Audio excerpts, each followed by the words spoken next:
برای که دو طرف بتانیم بزرگترین کشور نیازمندی‌های خود را وارد افغانستان بسازیم.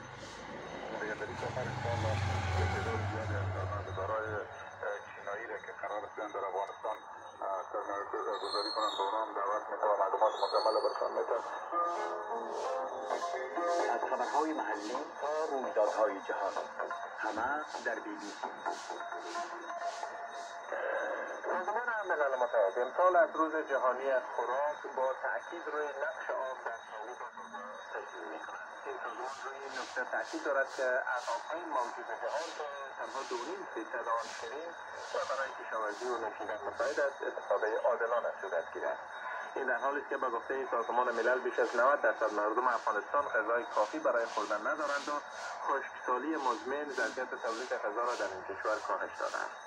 سازمان ملل هشدار می‌دهد که کاهش منابع آبی ممکن است باعث منازعات بیشتر بین کشورها شود.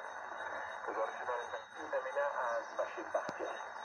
سازمان ملل از روز جهانی غذا امسال زیر شعار آب حیات آب غذا هیچ کسی را محروم نگذارید تجدید می‌کند. به گفته این نهاد آب 71% سطح زمین را پوشانیده است. بیش از 600 میلیون نفر در جهان برای تحصیل نفقه‌شان تنها از راه صنعت ماهیگیری بر آب متکی هستند، در حالی که میلیاردها نفر دیگر از نفقه‌شان را از برکت آب تهیه می‌کنند. یک کارشناس آب که در آلمان زندگی می‌کند این گفتگو زراعت برای تهیه نفقه مردم حیاتی است. پایه داده‌ها تا 80% روزی نفقه مردم در افغانستان بر کشاورزی استوار است.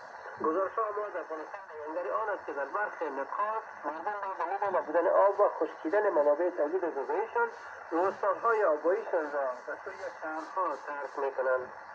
محمد فرید از کابل هم از مقامات می‌خواهد تا برای آوردن آب را به دشت لامزروی آبدان در ولایت کنیز به کار شوند تا از فرار مردم جلوگیری شود.